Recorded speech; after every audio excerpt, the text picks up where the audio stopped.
right, let's go. All right, well, good evening, everybody. It is 6:05, so I think it is time for us to start. Welcome all real estate members, real estate club members of UTD, all faculty, all staff, professors, alumni, and everybody else who decided to join us on this beautiful Friday night. I know there's a lot of better things to do, not really. We're going to make it worth your time, I promise. For everybody who doesn't know me, my name is Sina. I'm an officer in the real estate club. Unfortunately, Arden, our president, was unable to attend tonight, but we're not going to let that slow us down. We have an awesome guest. Bob Young is the executive managing director at Weitzman, and while you are maybe at home on your couch, we are here in Uptown in the Weitzman office. And well, good evening, Bob. I'm so glad we could be here and we can put this on together. Oh, Sina, this is awesome. Hi to all of our UTD Real Estate Club and UTD friends. Welcome to Weitzman. I want to start here. I'm in the lobby of the 5th floor of a 6th-floor building that we control. And the beautiful artwork back here sets kind of a contemporary stage for what's going on. And when somebody comes here, which the 5th floor is our main floor, that what will happen, and let's go over here. We're going to look at that our reception area highlights our new branded logo, Weitzman. Every digit in that particular configuration is registered and copyrighted. But we have a huge investment here to make a statement for our customers and our friends. And we have a lot of open area. And the story behind this, I think, would be helpful to the group, is several years ago, 6 years to be exact, we rebranded the company, and there's our brand, Weitzman. We have the Weitzman Group, which is a brokerage services company, and Syncor Realty Services, which was asset services, development and the like. So it's all the same. And so now what we've done is we've combined our operations in the building, where the 5th floor is our brokerage operation and the 6th floor is our operations. And we're going to later go up there and see through this magnificent architectural piece connecting the 2 floors. So there's a lot of investment in this open area to set the tone that we're here to stay, kind of with the same way with our brand. Because somebody might say, well, where are you going to be? We're going to be right here. Okay, so here we are. And that, by the way, that was Herb, our chairman, and we will walk around and see him in a moment. So let's go through here. To my left is a conference center, and we're going to end up in there for some Q&A. And then after that's over, we'll come back on the way back. We'll also give you a sense of what's going on in this uptown market. We are fortunate to be in one of the best sub-markets in DFW. So obviously pre-COVID, but our design was to combine and have one company relative to the top floor, meaning our operations people and our brokerage people. So we created this collaborative area, which we call Cafe 90. Cafe 90 is when Herb started the company. Herb started the Miller Company many, many years ago, sold to Grubb & Ellis Company. He was on the board and then created Weitzman. So Cafe 90, and by the way, one thing you're going to see in the design here, it's a combination of all kinds of architectural elements. For example, there's an exposed column. That's very industrial and current. In the same token, if you look here, you have marble floors, you have finished ceilings, a lot of lighting, and all of this is to be fresh, current, and inviting. Just for those that want to know, our architect was Intos Design. They office in Lincoln Center, and our general contractor was Matt, and they both did a great job for us. So let's go through Cafe 90, and you'll get a sense of some additional architectural issues of the floor. In this area, you have exposed ceiling, exposed ductwork, and so that's another element of architectural design that's different than our lobby, if you'll see. Right. And then when you see the space, you'll see a bunch of open space. We encourage all of our associates, both divisions, to eat here. So we got this huge set of refrigerators and all this stuff because we want people not to eat at their desks, but we want them to be together, collaborate. And eat here. And eat here, yeah. So, oh, no, am I doing okay? Yeah, you're good. Perfect. Okay. So, on this floor, what I'd like you to see is every new office has a ping pong table. Now, I'm not so sure that this one's been used much, notwithstanding, but we have a little guest area. So now let's get into the brokerage floor, and we'll talk about some areas, okay? We have an abundance of conference rooms.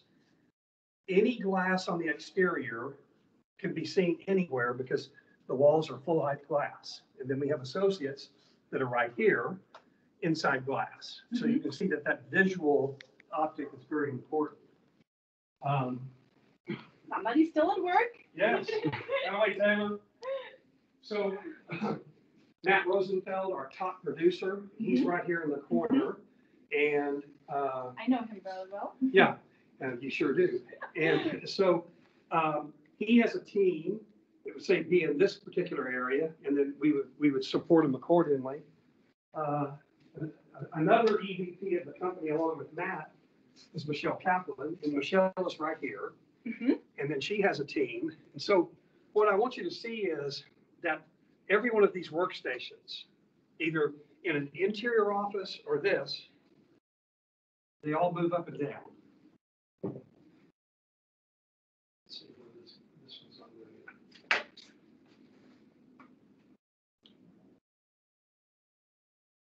there. Everything is new. Double vision panels, and every fixture's here. And so what we've been doing during COVID, coming back to work, and this is pretty important, we've been really sensitive on spacing. So we might have somebody here, but not here, and maybe not there, and then we might put people in interior offices. But one of the items here that's cool is that here is a unfinished ceiling. Okay, this unfinished ceiling has been painted, and this device here helps with some sound baffling equipment. Oh, interesting. The comment on that originally was something like white noise, which it just helped offset some of that voice traffic in an open plan. Because if somebody's on the phone right here and somebody's on the phone right there, you have that. And so the light fixture here is really cool because it provides light. There's additional lighting in the cubes. So let's go. Bob, tell me, when did you undergo this construction or this renovation? The renovation physically started in 2019. Okay. And in 2019, we occupied this floor, so we took everybody on this floor and pushed them down to 3, where we were originally. And then many on 5 went and worked remotely. So we were working remotely before any of the COVID issues. Yeah. And frankly, that was good. Everybody was given new laptops, new functionality relative to working remote. So that's what helped us during the pandemic work from home side. We had a head start. So, and how long did it take to finish a space as you this is just look like? This is just under a year project. It's major. Major. Yeah, it's major. And the reason is because every single thing on this floor was demoed. Okay. And the same thing on 6. And so you go through demolition, then you go to the infrastructure issues of electricity and plumbing and all those things. So it's a big project. So now, what we're doing in a brokerage area, occasionally see a golf club with a golf ball for somebody's, letting off steam. But I want you to come down here. Hello, ladies. Hi. Have a good one. And we're having a UTD real estate club tour. Nice. Hi. Yeah. Monica's burning it's not midnight, so That's right. But it's anyway.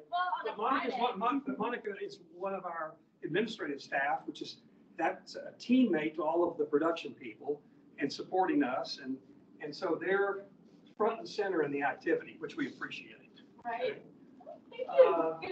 Thank you. Again, numerous areas for conference facilities that we work. Let's go down this one.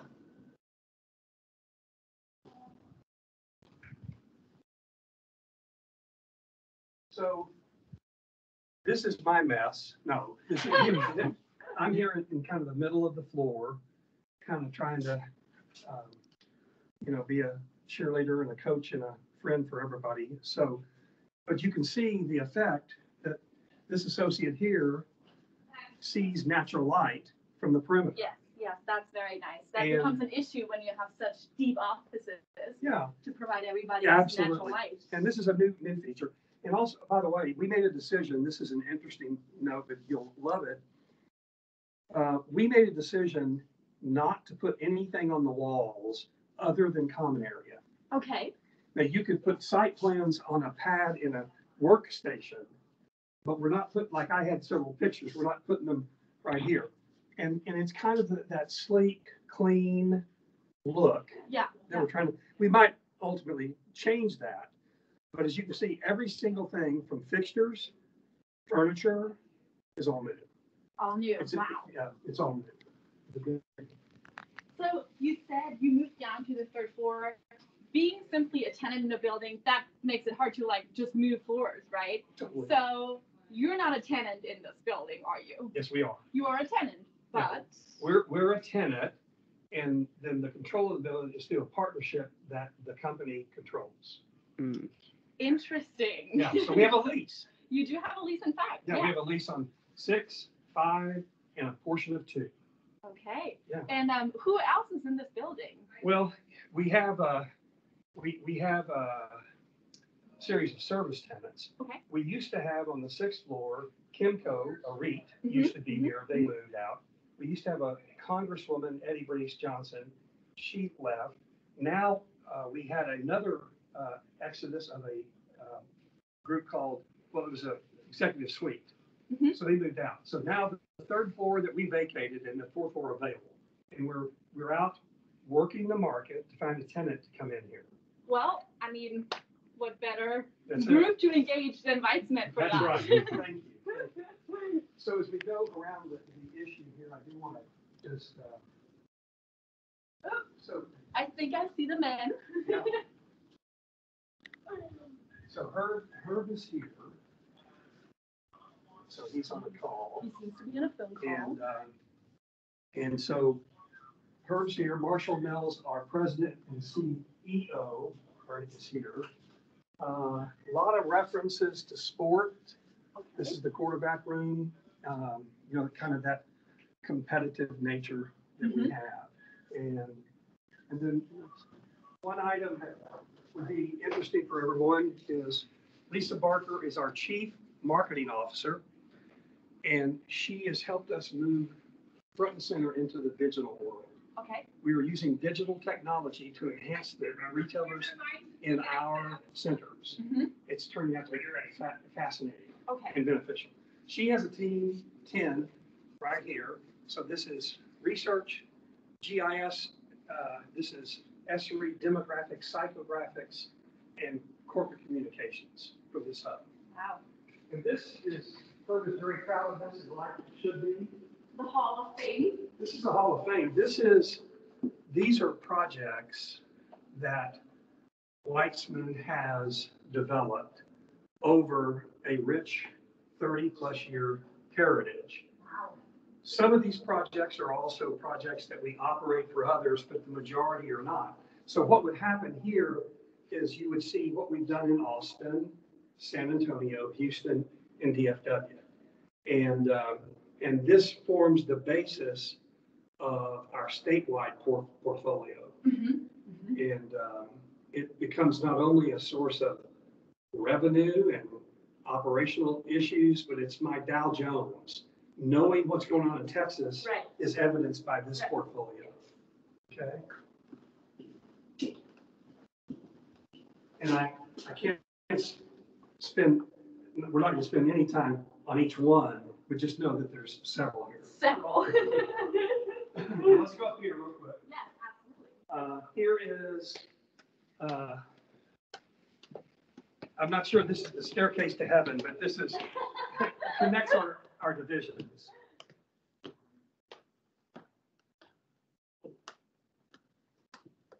And that's a nice little lounge area. Yes, yes. So So what you get here, when you come in on 5, you can kind of see this open space and all this architecture. Now, if you look here, from this conference room to, again, modern art, if you will, all of our asset managers are in these offices against this wall, okay? But here's where this floor is different than below.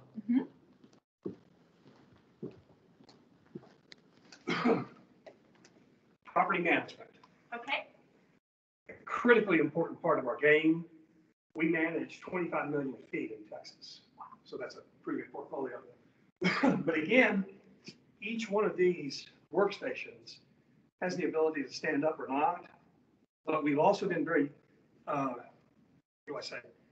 we've been very careful about bringing people back on this floor because of the proximity of their work units. They're sitting closer together. Yeah. Yeah. And Yeah. I have less of that on 5. Yeah. So we've been careful about that. So this is one huge open area here. So now let's go here to the end of the building.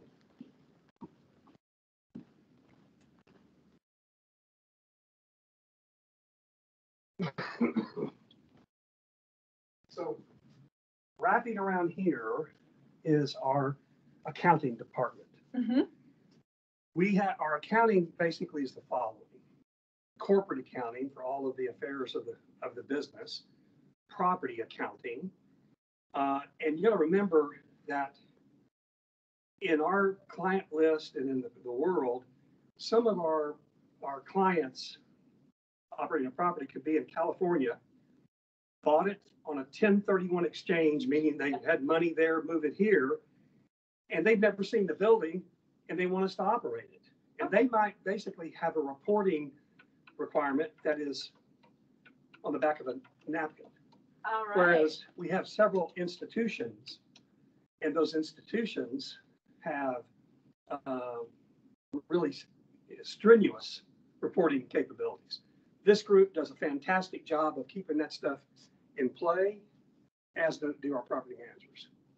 That's great to hear. Another example of alternative design styles.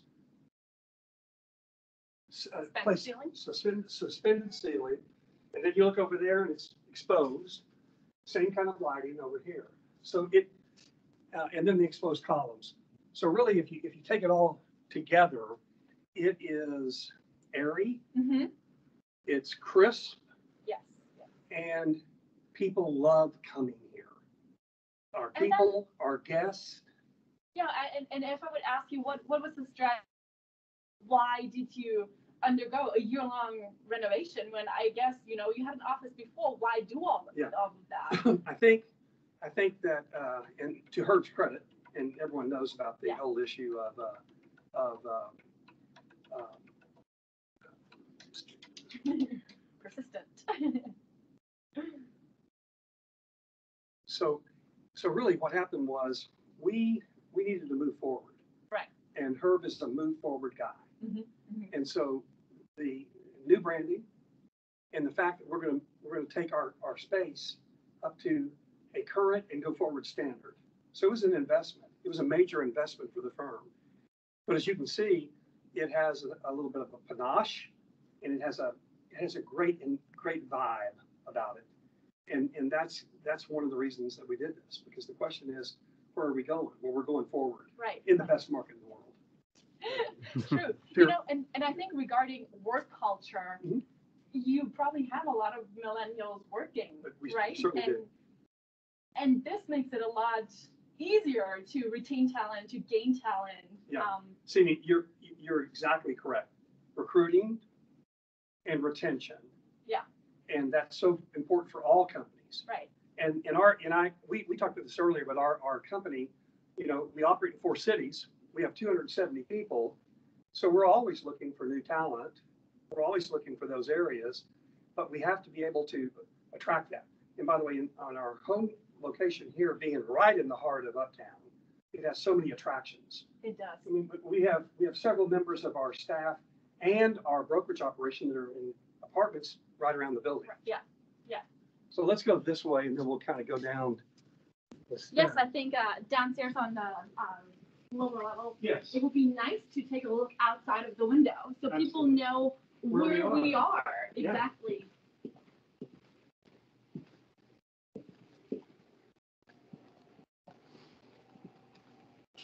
Thank you.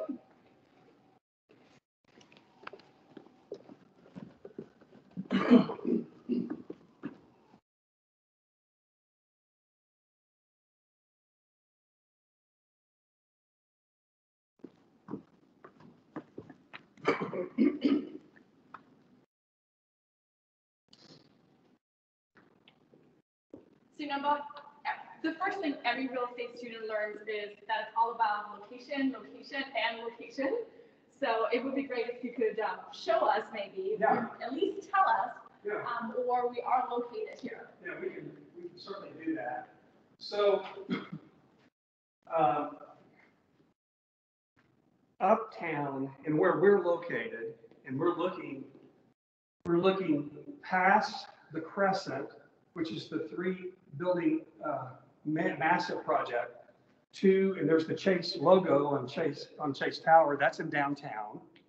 And then this building right here in our competitive space, JLL, is going to be moving into that particular building.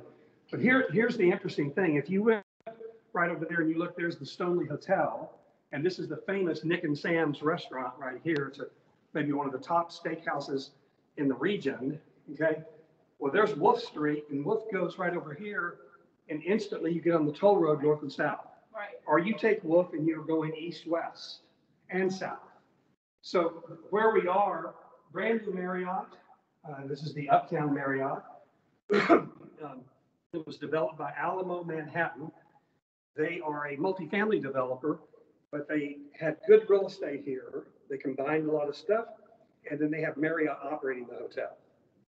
And so there's a lot of activity, and you can see it right now. You see the walkability, the ladies with their dogs walking, and the Katy Trail is right behind us.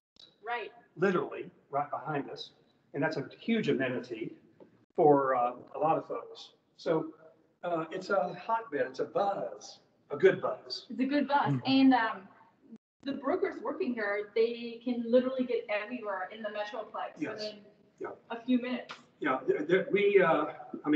and we do business west, south, east, and certainly north. A lot of stuff is going north. So, but this is kind of I hope that was instructive to a certain extent. Let's go into our conference center.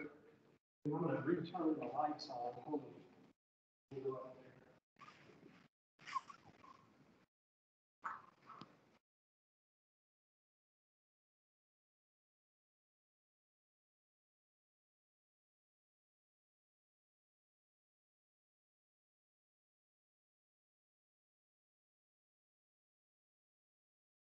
Hello. We're back in the conference room, everybody. Thank you very much, Bob, for giving us this great tour. I didn't get the chance to say that in the beginning, but it has been a little hard for us to open the floor up to questions, given the nature of our little tour here.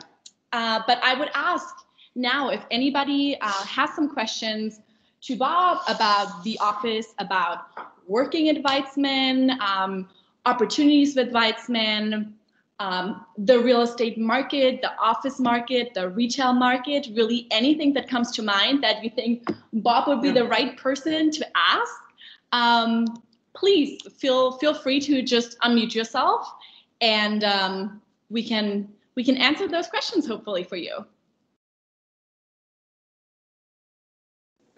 Yeah, I actually have a question. My name is Irvin here, junior here at UTD. How did you get started with real estate? How did I? Yes, sir. Well, I'm a Texan, and many years and pounds ago, I played college basketball at Southwestern University in Georgetown. And after that, I went to work for Levi Strauss selling pants. And I lived in 5 cities in 5 years, and it was fun. But when I moved back to Dallas, I'd been moving my whole young career, and I wanted to find a place where I could be a salesperson and be out of the house, so to speak, and on the street and talking to folks, but not moving from city to city. So I literally saw an ad for a leasing director of an office building in downtown Dallas. I responded. They liked my sales experience. I did not know a square foot from a round foot, but that's how I started. So frankly, that was a local company, a dear leader of the industry, Joe Foster. I learned the office building business and then ultimately migrated into brokerage management with Grubb & Ellis Company. I've known her my whole career. And 18 years ago, he said, hey, listen, come here, we're doing some stuff. But getting into the business, it was rooted in sales. And that's code for meaning I like to interface and help people. Well, and it seems like you're quite successful doing that. Thank you.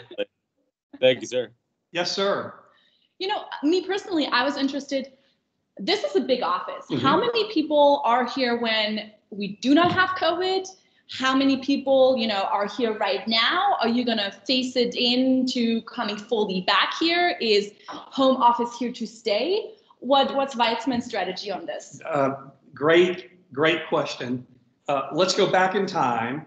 January of 2020, the world was rocking and rolling in reference to commerce, industry, the real estate business, the hospitality business. I could go on and on and on.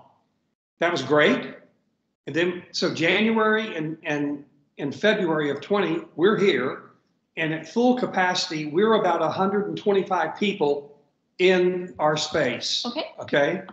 And then what happened is that COVID raised its head, and we shut the office down in March. And then later, kind of summerish, we started coming back. And we came back at a 25% number. Mm-hmm. But luckily for us, many of our accounting and property people had already been working remote. They had it down. And so they weren't clamoring to be back. But my sales organization was. So we had to kind of manage that. In other words, everybody wanted to be back together, you know, getting the band back together. And, you know, hey, we're all here and let's share information. Right, especially you would think in brokerage, information sharing is so essential.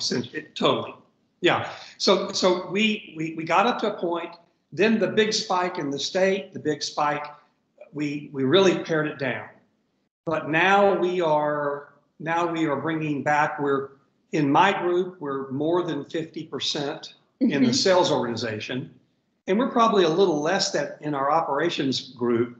But it's going to grow. So I'm looking at May, no later than June, that we're going to be probably approaching full capacity. Now I will mention, this is my mask, and I've had it, and I've had. He had two shots. I had one. And so, but what I wanted to say is that we do have a protocol. The protocol is that mask in common areas, and we do have a check-in. We have a thermometer, and you know. Explain the wristband. And the wrist bag.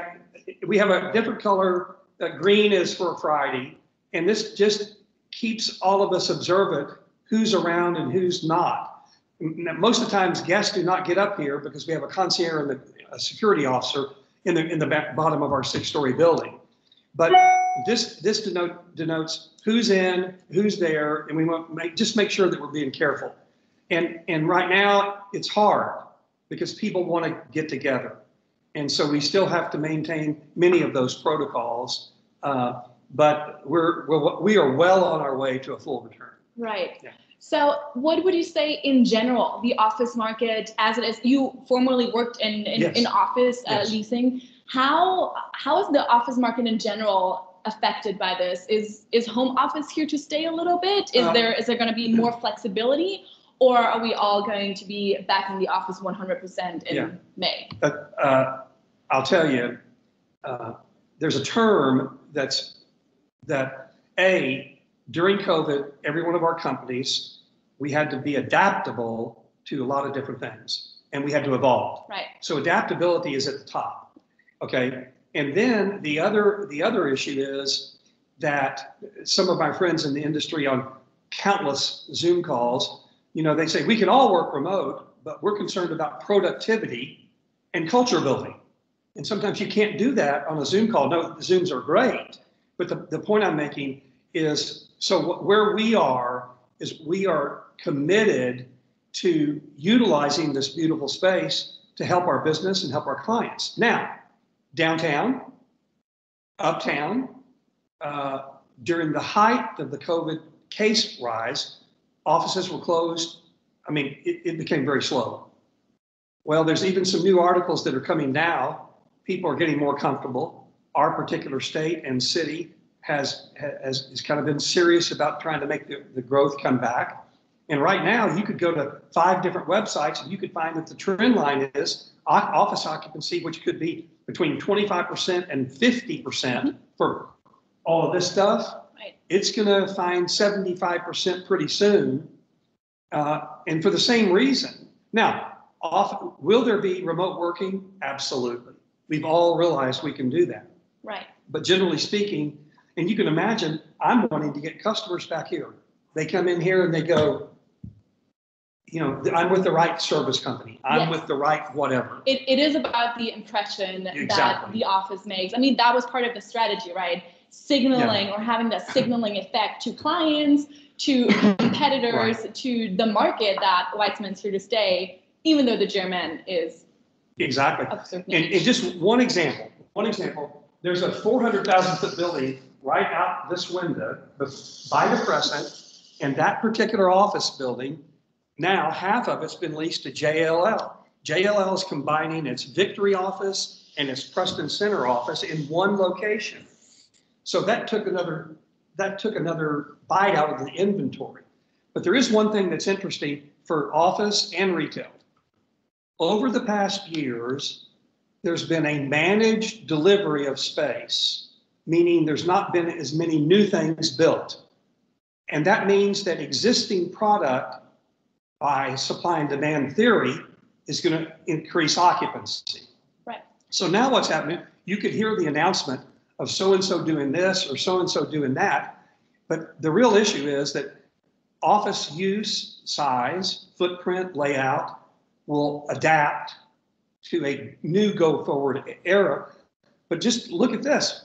Crescent has bought for the 3rd time the Crescent. Why would they invest under $800 million if they felt that that was not a good play? I think the trend line is up. Right. Interesting. Well, that's some good insights. Do we have, yes, Lorenzo, you have your hand up. You have a question. Please go ahead. Yeah, I was about to ask, at least personally, for y'all's offices, because I saw in an article, a couple articles, business articles, that a lot of finance and a lot of just generally like business professionals, they've been wanting more of the in-person office versus the like Zoom calls and stuff like that. They want just to be around the people. So I just wanted to kind of know what the general attitude has been towards going back to normalcy, at least in the office, because of the type of work, especially that y'all are doing. You bet. And that's really a well thought out question. I want to tell you how we're doing it. You know, we represent tenants, we represent owners, we lease space, we build space, we buy space, and all of that requires a level of financial engineering understanding. So right now, from our Chief Investment Officer, Russell King, to a new addition, Tim Baker, to Ryan Stamp, is that those people in the finance side of our game, they attend now via Zoom, but now they're going to do it as we come back to the office, all of our meetings with our brokers. And the reason is because they too are needing A, that interaction, and B, that information. I mean, that's what it is. So our whole design, our whole process is to engage everybody in a collective sense. And that doesn't mean that we still don't have to do work at our respective office or cube. That doesn't mean we still can't do it at home. But when you have commentary to anything you learn better. You're more effective. And commentary to me is really important. It's really important. So I don't know if that answered your question, but I think everybody wants to get involved in everything. You just become smarter. You just become more effective. Right. Thank you. We have another question. Oh, sorry, Lorenzo. Did you have a follow-up question? No. Oh, yeah. That did answer my question. Thank you. I just had one more small thing, because at least at the internship that I'm working at currently, they've ended up changing a bunch of the way that they do things, simply because the Zoom calls and that made it more effective for at least certain parts. So were there other parts that what are y'all thinking of at least keeping for the Zoom calls, or for like the remote operations versus like ones that you're still wanting to maintain in person for? Well, I just think his question was what will stay from it? Will there be Zoom calls in the future, or will literally everything be? Hey, we now know that Zoom is effective, and we can all joke about it, but we do know very much that that we will have in-face hybrid. Come here. You get on this deal. Hello, Mr. Weitzman. Come over here. You've met Cena before. Yes. No, you've met Cena. Show yourself to and our. meet Alman. These are officers in the UTD. The real estate club. Hi, good to see you again. I know, I recognize. Good evening. And this was the tour of our space. Yes, we did the tour for the real estate club. Well, what do you think? Now you want to, go into, you decide you don't want to be a real estate, you want to be a hairstyler. How could we not want to be in real estate looking at this office? Well, I it's don't know a about gem. this, but the problem is you got to work hard to pay the overhead. Oh yeah, I know the good You got to people. make a decision. You want to work really hard. The good people are expensive. That's what I've been It's told. not expensive, but everybody's got to make a profit. That's kind of the bottom line. Start out in the 21. That's the first thing I knew. I said, they're going to get rid of me if I don't make a profit. Yeah. Covering cost is not enough. I got used to working 100-hour weeks, and so and it is to everybody. It is a Friday. It is almost 7 p.m. and Weitzman is still in the office. Well, I'll tell you, we got lots to do. Yeah. Yeah, busy weeks right now. Well, that is great. Don't believe those pessimistic people. Never. Well, good. I'm glad y'all had a good visit. We y'all just walk around and see everything. Yeah. Yes, we covered both Well, floors. it's so good, enjoying working with everybody over there. That's good. Yeah. Well, That's good. I hope they're getting Thank you stuff very out of it. Were you been on the webinars? yes. Oh, good. Yeah. Was it helping you a little bit? Oh, absolutely. We love your book. It's great. It's fun reading it. Yes. Okay, good. Yeah. These with Arden are two of the officers of the club. Yeah. Lauren's great. And, she's she's hooking up with our people In in Austin. Austin. Yeah. Yeah. Mr. Young, can I visit with you one thing? I just want to ask you one question. Yeah. Absolutely. Sure. I'll take over. And I don't know how everybody's feeling. Hey, thank you for coming down. And Absolutely. Thank you for having us. thank you so much. Thank you for having us. Well, that was our Weitzman, as I said, almost 7, still in the office. I don't know how many other questions we have, but I see Arden has a hand up, so there's at least one more question. Now would be a good time to think about if you have any last questions you would like to ask when he comes back. You can play it a little by ear, how long it may take him, Bob, to come back. But yeah, how has everybody's week been? Is everybody glad it's the weekend, or could you keep going? I just wanted to pop in. Isn't Herb the best? He's so funny and so outgoing. He's the best. And he has such a presence about him too. Like he walks in the room and yeah, I love working there because sometimes he just comes into my desk and he's like, "Hey Arden, what you doing?" I'm like, "Oh my God." Yeah. Yeah, it's great. I mean, I understand when you say, you come up the elevator and you're like, oh, wow, like I have to pinch myself. It's a really nicely remodeled office. You didn't tell me you have ping pong tables here. That's definitely, I mean, those lunch breaks of yours must be on fire. I know. It's so funny. Every day, me and one of the admins have lunch together, and I try to convince her to play ping pong with me, and she's like, "No, I'm too busy." And I'm like, "One of these days we have to." one of these days. Arden, you play golf? We saw. Do I play golf? Yeah. No, I don't. Not yet. Exactly. But it seems like everyone in the office does, so I need to start practicing right now. Right. That's what I'm saying. Not yet. Exactly. Yeah. They do have that golf ranch right next to UTD now, so that's your chance to go. Where is that? I think it's right where Northside is. If you're going towards, I believe, the George Bush, it's pretty much right there. And there's always people there, so it looks pretty fun. I was gonna go at some point. Yeah, I know the one you're talking about, and actually my roommate goes there like all the time. It seems fun. All right, Yeah, so sounds like good. you need to catch up. I know. Good career advice. Learn how to play golf. Got it. If you want to be in real estate, yes. Exactly. That's kind of what I've gathered from my experience. Oh, this is fantastic. So good to be here. How often do they play ping pong at the office, Arden?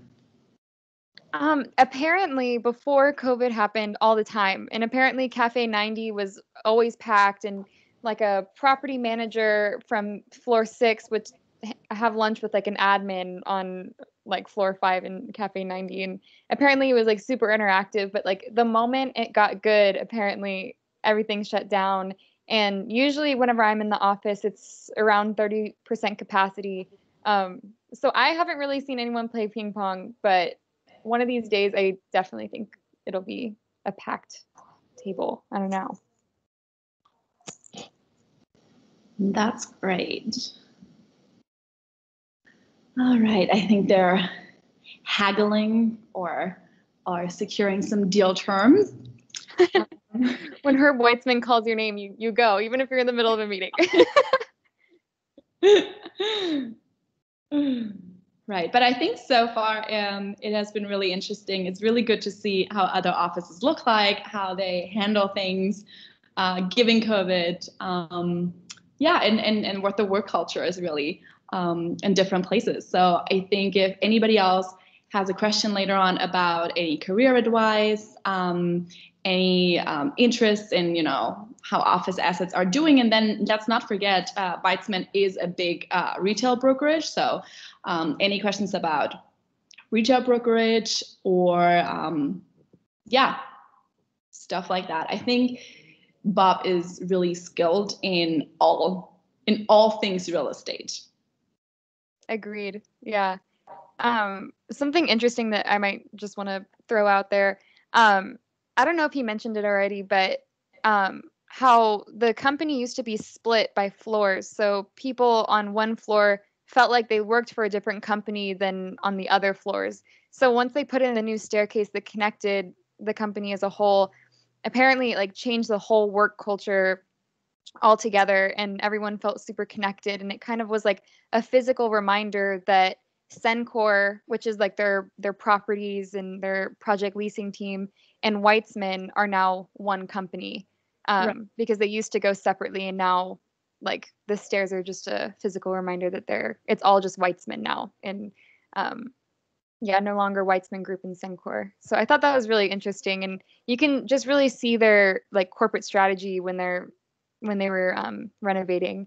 And whenever he comes back, I definitely want to ask him about how the interaction between like the design and space planning and construction, how that worked out, because he walked me through it, and it was actually really, really interesting. Right. Okay. Sounds good. Questionable if he comes back. Maybe this is our time. We didn't have a chance today, which what we do with regular meetings, to do our good news. So good news for everybody who doesn't know it is just an opportunity to speak up, unmute yourself and tell us what has been great happening, I don't know, in the last few weeks since we've seen each other last time, maybe a scholarship, an internship, a job offer, an interesting fact about the market, really anything positive that you think would be interesting in sharing. So if anybody has some good news, I think this would be the time. And I know Kelly has one, or one of the real estate officers have a good news. I don't know who wants to share it. Well, I have some good news for the club as a whole. We were nominated as a finalist for the Owleys Best Undergraduate Club.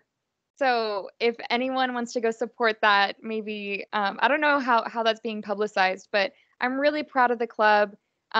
This semester has been amazing because of all of y'all's support. And any semesters before, we wouldn't have had this opportunity. So I'm really excited, and thank y'all all for your support. That is so good to hear. I'm so glad that I mean, this is a UTD wide competition, and in the category undergrad club, I think it's awesome that we're doing so well. Bob is back, so how about? By the way, if any of you on the call want to know how our business works, you just saw it 100%. Yeah, right. You talk to people, right?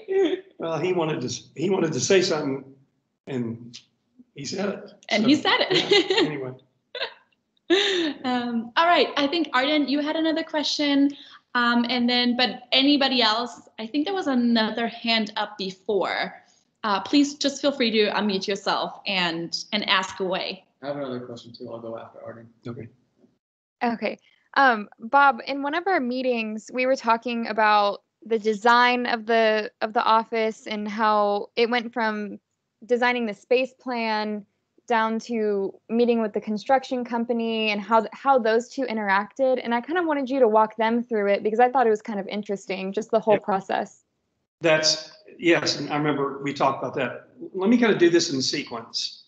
And anybody that has space, anybody that leases space, office, industrial, retail, they know that they need to have a vision of what they want to a certain extent. So I need 5 offices and a conference room or whatever. That's very basic. But then what you do is that you have to look at it, and then you retain an architect. And that architect does a space plan. And the origin of that, sometimes it's called a fat pen, meaning it's a real iffy kind of first deal. It's like an artist kind of laying out the palette. So then you go more specifically to a space plan. And then the space plan says, this is where our people are going to be. This is the flow. This is the feeling we have. The feeling is a lot about finishes and a lot about that kind of architecture. But once you get to that, is before you make a deal, whether a landlord gives you what's called an allowance or whether you pay for it, is that you have to get an estimate of cost. So architects do the following: an initial plan, a design plan, a finish plan, and they go into what's called construction drawings. Construction drawings are very detailed. They don't just show this room, they show where every power, every outlet, anything that supports that from a construction standpoint. So construction drawings then go to a general contractor. So in my case, it was MAPP, M-A-P-P in Dallas. And so they do that, and then they start going to subcontractors that work for them.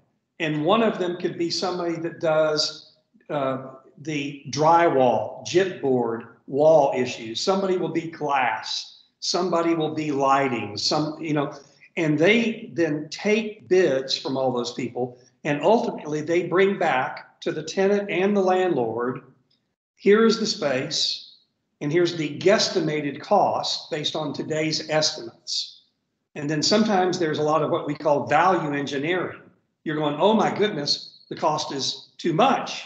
I don't have it in my budget. The landlord doesn't want to spend it. So then you do value engineering. Value engineering means I want that, but can we do something that's not that, but gives me the same feel, but reduces my costs? I see. And you just heard the chairman of our company talk about profitability. Well, profitability comes in all shapes and forms. In other words, you want to make sure that if you build out space, that you don't, the old joke is you don't want to buy a $50 tool when you can do it for a $10 tool, right, or whatever. So Arden, to your question, once that happens, Then the tenant broker, the landlord, they know what the costs are going to be. And then they take all of that into what we call a lease document. And lease documents in some cases are called trust documents, meaning just trust me. I don't suggest that that's how you view them. Every I, every T, everything that relates to this deal has to be specific. And the buzzword in the industry is, for the purposes of this lease, we're going to build out the space and we're going to do specifically the following things. Mm-hmm. And if all of a sudden during the process, somebody wants to do something that's not on that list, they know that that's not part of the deal and that's their cost. So and then what happened for us, because you asked this question earlier during the tour, is once we get the finished drawings, once we get our monies lined up, then we go to final bid and we have a construction schedule. And in our case, the schedule was really, really tough. We were demolishing everything on this floor and everything on 6. And then we had to cut a hole through the space. And that's very serious stuff because these buildings are built structurally. Mm-hmm. So you have to shore it up. And then what happens is, then you have to start the coordination. That's why there's people in the business called project managers. They're putting every piece of the puzzle together so that we can move in on January the 2nd or 4th of 2020 when we did. Right. So Yeah. some of the skill sets that would be required to, oversee or plan what will be happening with the construction, with the tenant improvements here. Did you oversee this in-house? Yes, we did. Because you do have the skills, having property management and everything Absolutely. in-house. And how we did it in-house for us is we have a construction management department. Okay. So Chaz Fisher, who is that guy for us here, we have him in the other cities. So he became our internal project manager. Okay. So he's the one that has this wall of deadlines, functions, deadlines, deliveries, everything from finished product to furniture. And so it's a really important function. And project management is a very important part of the real estate industry. Yeah, making sure everything's on Absolutely. budget and in the timeline. Absolutely, absolutely, yeah. Did that answer you, Arden? Yes, it did. Thank you so much. You're welcome. You're welcome. All right. I think Yeah, I have Alman, Yes. Alright, yes. So earlier you mentioned company culture and how remote work was kind of a threat to that. So I was thinking, between your 4 offices, Dallas, Austin, Houston, and San Antonio, what are some of the cultural differences that you might see? Great question. We kind of touched on that, but I want to go in there in depth. This office is our corporate office, meaning this is our heartbeat. And so the chairman of the company office is here. And y'all have worked with him enough to know that he's on point on a lot of stuff. He's the fastest moving guy of his age that I know in the industry, period. Well, so if you're here, he's here. And so if I was doing this in Austin, no one's going to come in and ask me to leave. And I apologize for doing that. But the point is, so there's kind of a demand level because that's how he's built this company. Okay. You take Austin, and we kind of laughed about this earlier. Here I am in jeans, boots, and all this, but it's kind of a Friday thing for me. But the point is, my Austin team in Austin Weird and Keep Austin Weird and Funky and all this cool stuff, they're casual.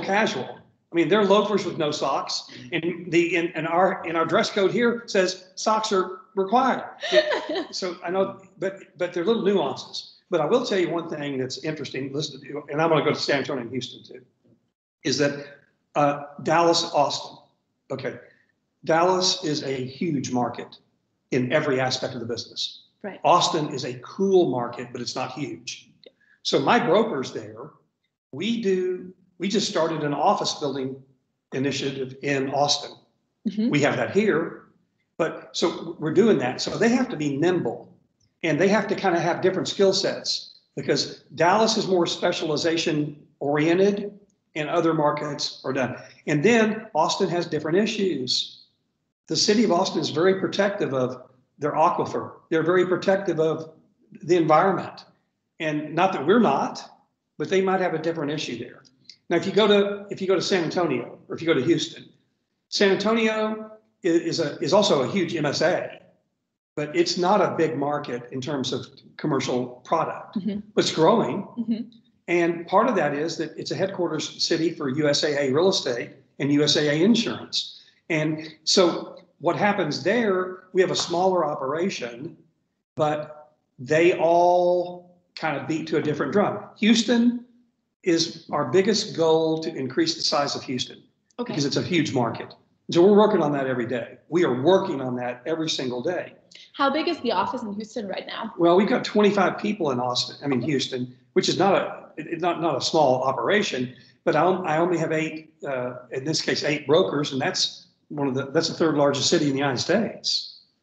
But what I will say now about the nuances in talking, during COVID, we decided as a company that we were gonna not let Austin, Houston, San Antonio, or Dallas, even though it's our heartbeat, get disattached from our company and for the industry that we need to continue to work on, so that we can come out in 2021 and be heroes. We had 3 statewide Zoom calls a week for 90 days. Statewide. So how many people would be on those statewide Zoom That calls? was 75 people. That was brokers and developers.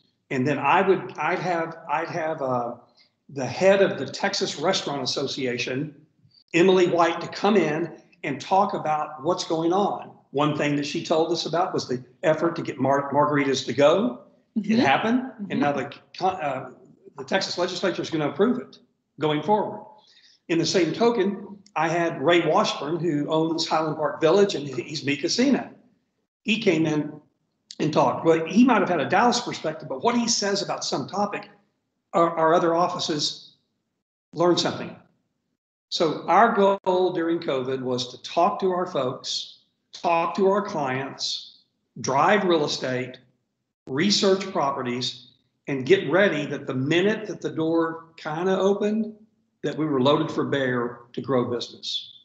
I don't know if I answered your question. No, you did. You Okay, definitely thank did. you. Okay. Thank you. Yeah. Wow. Mm. That is so great to hear that you managed so well to actually, keep people connected. Yeah. And one issue is, besides a business context, and COVID has proven this up, that if you're displaced, people still want to know, and they don't want to be alone. They don't want to feel alone.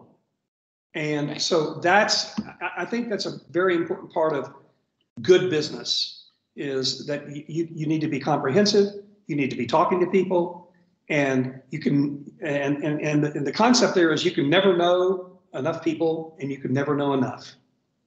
That's Right. That's our programs. And how many total people did you say Weitzman employs? We have 270 associates, of which 62 today are in our brokerage operation.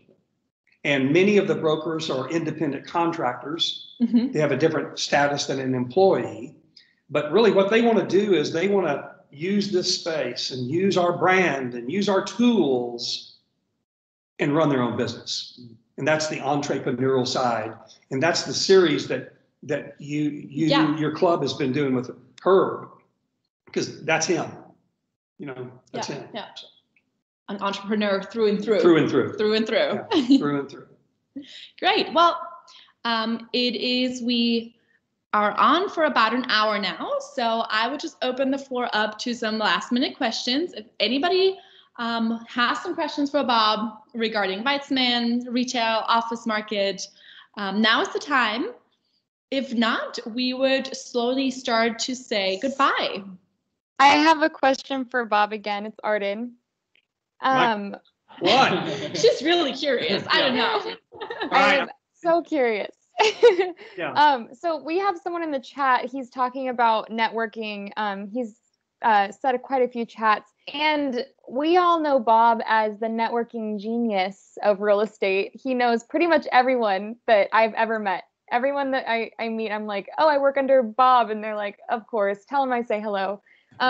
I guess, how do you get to that level, or what's your secret?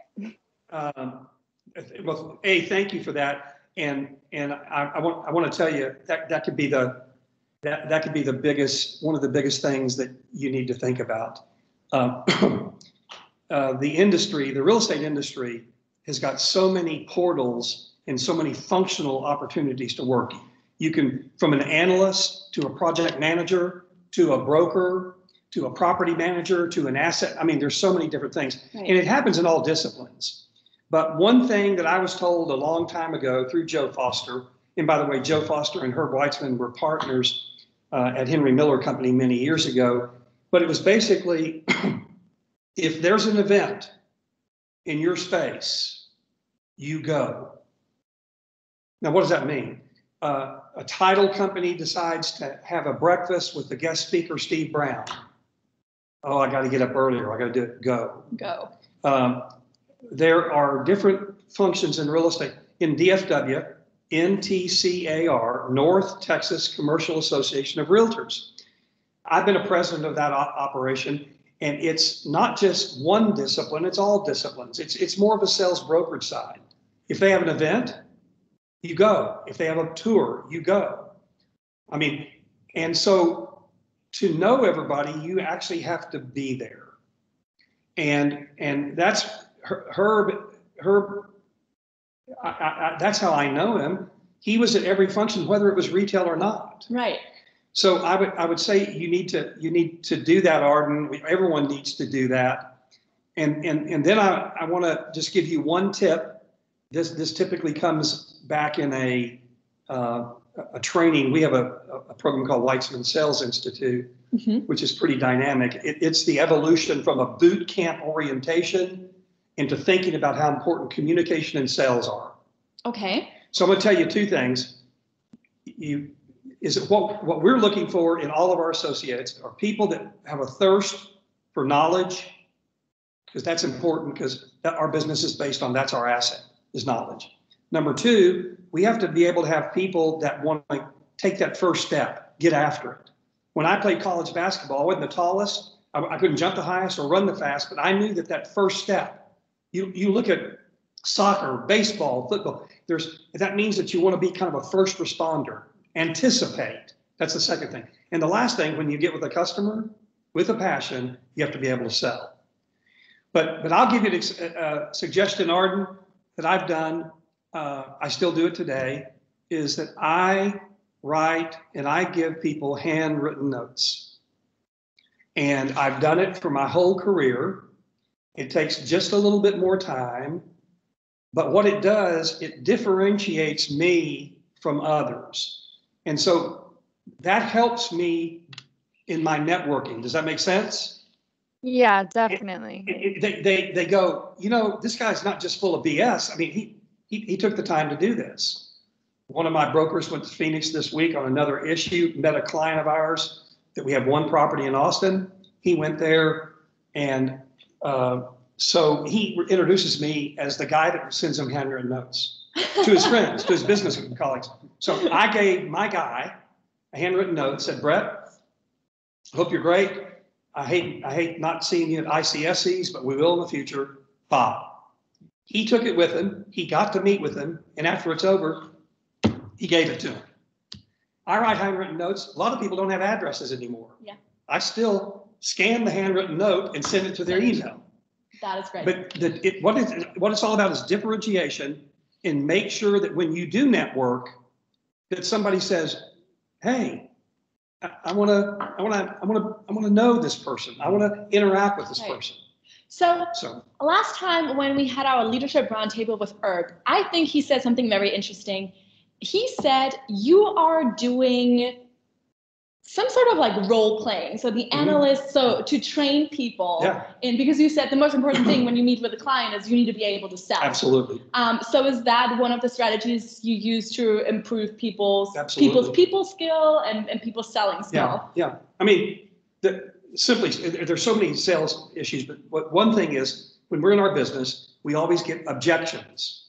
Right. Objections are tough. Some are easy and some are hard.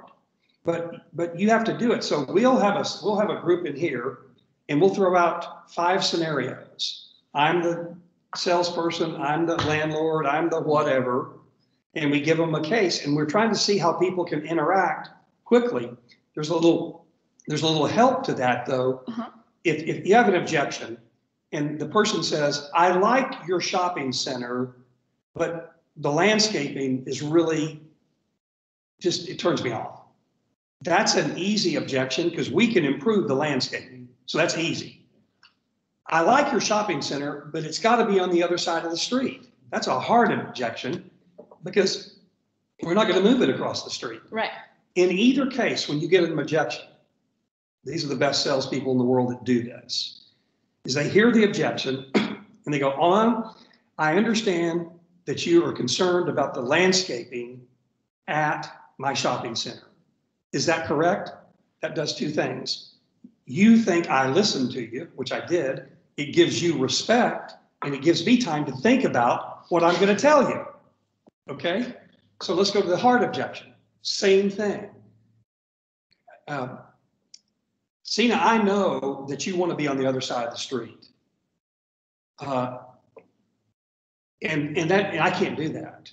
But what I can do is let you know that my property has the following benefits. So the whole role playing that we do on that is because it's fun to interact with others. It becomes funny. It becomes serious. But we all are trying to figure out this. When you have time with a customer, it's precious. It's precious. And so that's why we've changed the name of boot camp training to the Weitzman Sales Institute. And that applies to every job in the system. Oh, okay. The engineer, the architect, the property manager, the accountant, when they're meeting with people, they have to be what? Salespeople. Right. So. Right.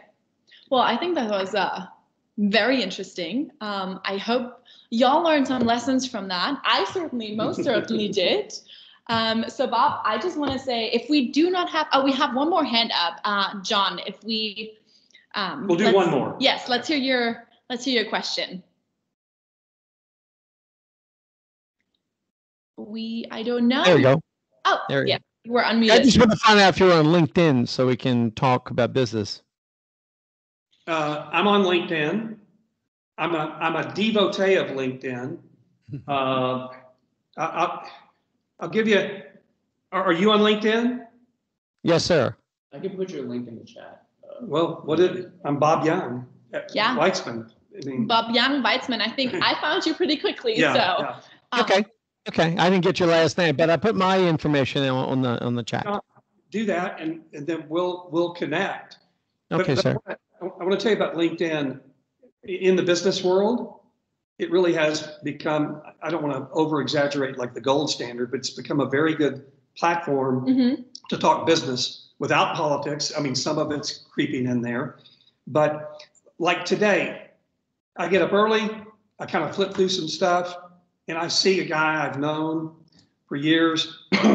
It says, congratulations to so-and-so. He's now 2 years with Cordish companies. I say, Brian, congrats. Haven't seen you in a while. Let's catch up. He sends me a note on LinkedIn. He says, well, I got to let you know, I really appreciate your note, but I'm getting ready to be let go because of COVID. And I'm thinking about coming back to Dallas and look at the brokerage business. Oh, what did you say? He said, when can we have lunch? And he's going to, when he gets back in town, he'll do that. So LinkedIn, by the way, is another way to expand your bandwidth of knowledge, and attending events and going out of the way to do it is very important. And Arden and I know this. If you guys are not following biznow.org, you should. If you're not following globestreet.org, these are New York-based posting sites, but they also have events. BizNow could have an event in Dallas to talk about what's going on the 121 corridor. You don't have to be a member of an organization. You can pay it and go. Yeah. And there's growing opportunities. That's the one thing good about the pandemic, is that technology continues to improve. But every one of these people that they come up with a good idea, they want to have events. It's revenue generating. And then it's all face to face. So anyway, thanks. Hey, listen, thanks to everybody. I appreciate the opportunity. Sorry for the little delay there, but Thank you. I wish all of you great success. Thank you. Thank you so much. You're welcome, Arden. Thank you, everybody, for joining us. We will save this video, the recording, we will upload it, and we will distribute it to the list of RSVPs. So if somebody didn't have the chance to join tonight, you didn't miss out. You can still watch the recording later. And again, I just want to thank you, Bob. That was an awesome tour, some really good information, valuable insights, and well, have a good Friday evening, I would say. Yes, thank you. We all deserve a drink now. Yes. Bye, everybody. Bye. Bye, y'all. Thank you.